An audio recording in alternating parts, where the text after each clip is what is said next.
Welcome back, everyone. We're here today with episode 164 of the IHP Integrative Health Coach Success Podcast. I'm excited to be here. I'm actually out west right now, 6 hours from my home. Just recorded a couple of great shows with a podcast. I'll talk about that in just a moment. But really getting to live out my dreams. I mean, that's the truth, is that I'm getting to do what I always hoped that I'd be able to do, because I really had one goal going into this, and that's to be able to teach. I always considered myself a teacher. All of my favorite jobs were teaching. I used to teach sailing during the summers in college. Then I actually became a personal trainer and nutritionist, and I worked that at night while teaching sailing during the day. Then I graduated, and I was a full-time nutritionist and personal trainer. That was amazing. And then I went back, got my degree as a doctor of naturopathy. And then I was teaching more people about health. So on top of the exercise, on top of the nutrition, great. Now I get to teach them about at-home functional medicine, lab testing, bioregulatory medicine, Ayurvedic medicine, traditional Chinese medicine, herbalism, all these amazing things. And so I am getting to do exactly what it is that I want to do. And I want you to be able to live out your hopes and dreams as well. And if you're someone that's passionate about the health and fitness industry like I am, I simply want you to do whatever you're doing right now and take that to the next level. And if you're doing it part-time right now, or you're thinking about it, I'm telling you right now, you can be full-time in this industry. And when you do, you'll have an amazing career helping people and getting compensated very, very well for the value that you bring to others. But what I wanted to share with you is that so many people don't make it because they try to be something that they're not. Now, I'll raise my hand. I was one of those people in the beginning. Not so much as a personal trainer. I didn't know enough. Like literally, I didn't know enough not to be me. So I'm going to give you a little example. I'm 22 years old. I'm just fresh out of college. And I get a letter. I've said this before, but I get a letter. I'm working at a local gym in the middle of nowhere, Woburn, Massachusetts, okay? So I'm working at this little gym, Woburn, Massachusetts, called World of Health. Amazing gym. Loved it. I mean, truly like great gym, okay? Maybe it was, I don't know, $19.95 a month there to join the gym. I was probably making $8 an hour, right? And I was probably making maybe $19. I remember that as a personal trainer. So I would wipe down the equipment. I would help people with work for $8 an hour. And then when I had a client, I was making $19 an hour and we were charging $40. And so the gym would get like 50% of that. Okay. So that's what I was doing. That was my life. Okay.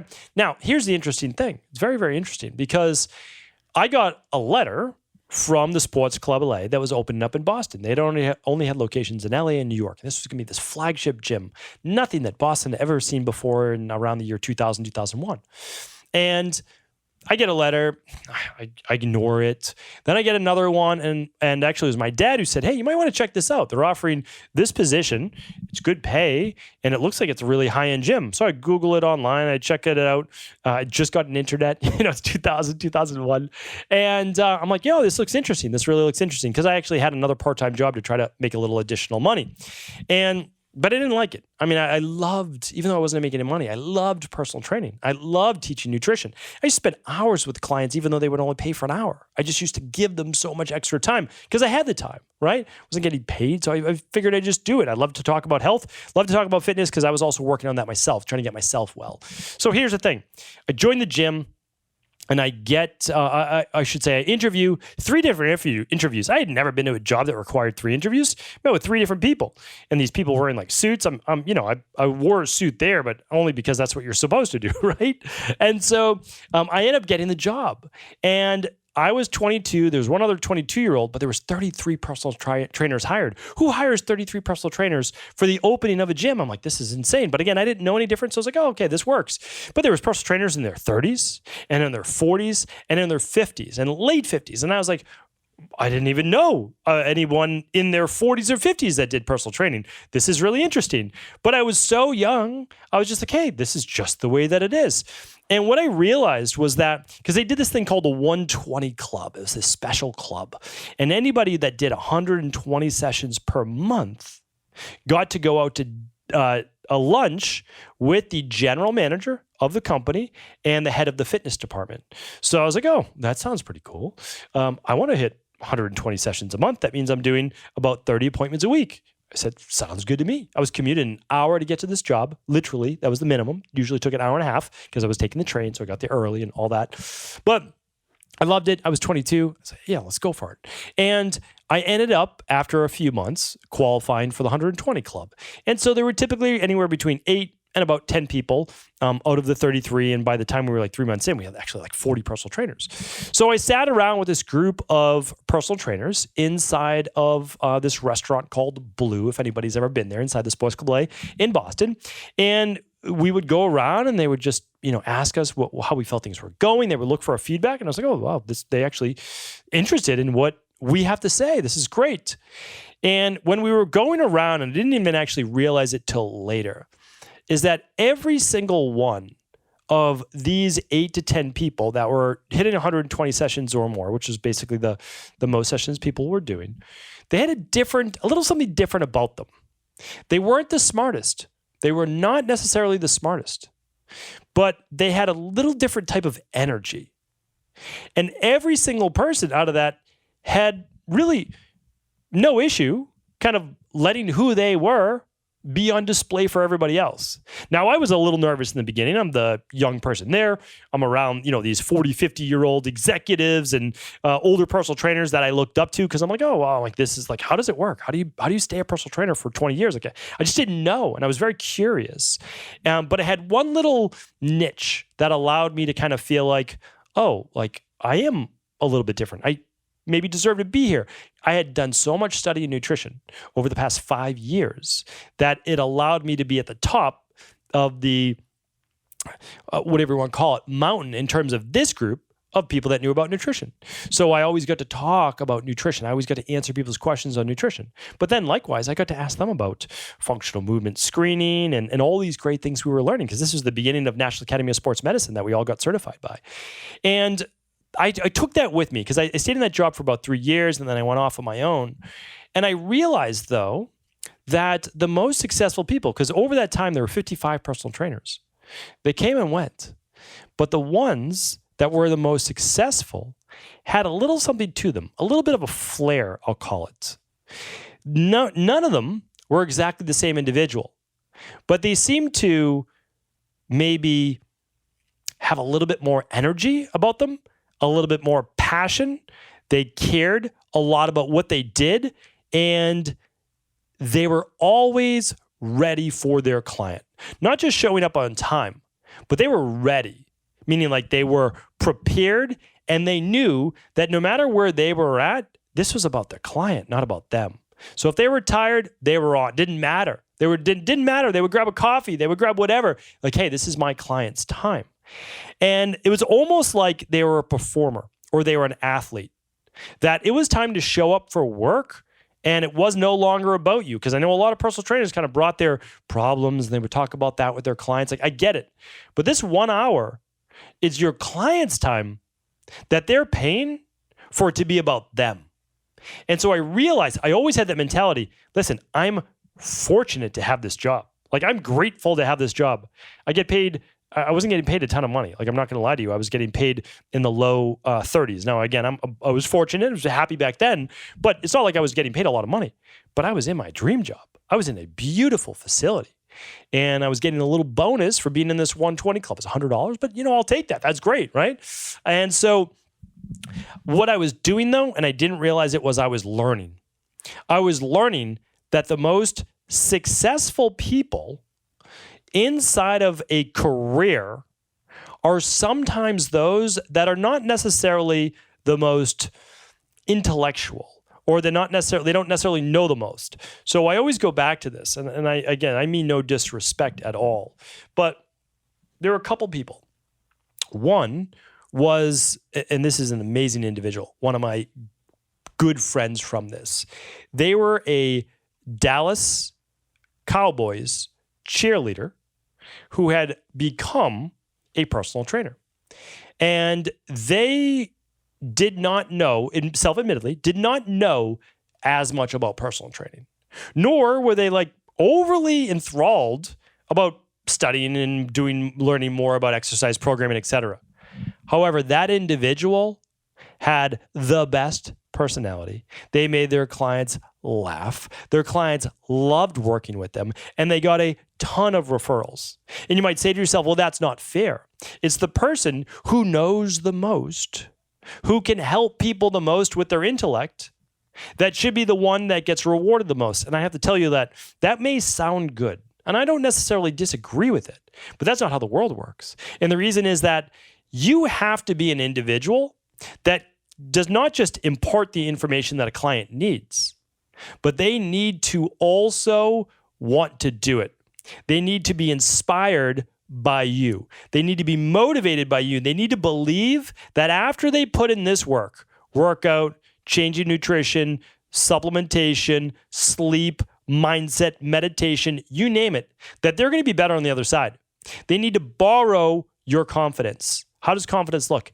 Energy, projection, speech, tone, level of voice. All of those things convey something to your client that you're excited to work with them and that you're confident you can help them get to the other side. And the other side is their goal, not yours.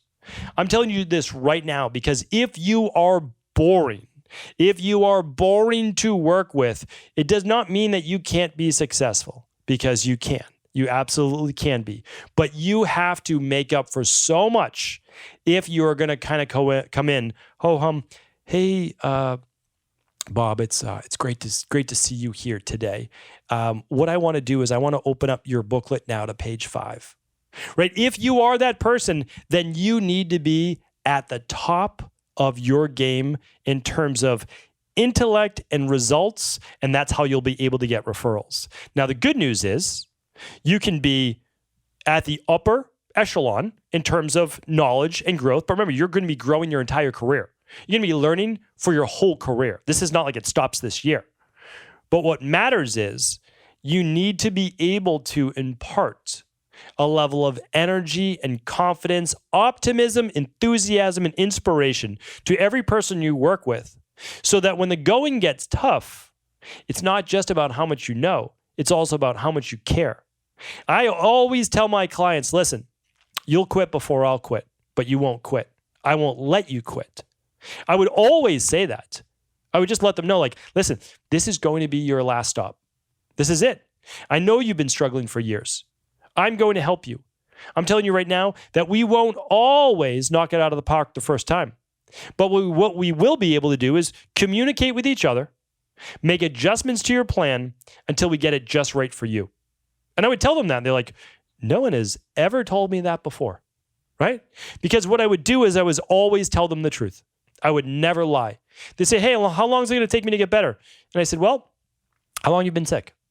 Like, I don't know. 7 years? Okay. Well, it's not going to take you 7 years to get well. How long does it typically take people to get well? Somewhere around 12 to 16 weeks. Will you take longer? Possibly. We don't know. Your body heals on its own time. But what I can do is I will say, I can help you get into the best position to heal the fastest way possible. I'm going to help you figure out what your deficiencies are, what your body has too little of that it needs in order to be able to repair and heal. I'm going to find out what it has too much of. And when I find that what it has too much of, I'm going to help you and show you how to remove that from your body. We're going to work on this together. And I'm telling you right now, you will achieve your goals. We just need to stick with the process that we know works. Are you able to do that? Yes. Great. Then let's do it. And that is, you want to get the commitment, you want to get the buy-in, but you need to convey, we're in this together. We're going to be able to make it happen. And that's great for a young coach and a young IHP as well, because it means you don't need to be perfect. You don't need to get it right the first time. You're going to learn together. And since you don't have 1 million clients yet, right, you're going to be able to put in a little bit more time. That's how you learn as a coach. In the beginning, when I didn't have a lot of clients, I put in a lot of time with each client, building their programs, studying, getting other certifications. I collected like 15 to 20 certifications by the time I was 26, 27 years old. Because when it was time to get more CEUs or CECs, I just got another certification. Hey, it counted as CECs, might as well get another certification. I had yoga, I had Reiki, I was certified strength and conditioning specialist, golf conditioning professional, proprioceptive neuromuscular facilitation, specialist, like all these different things. I just continued to learn.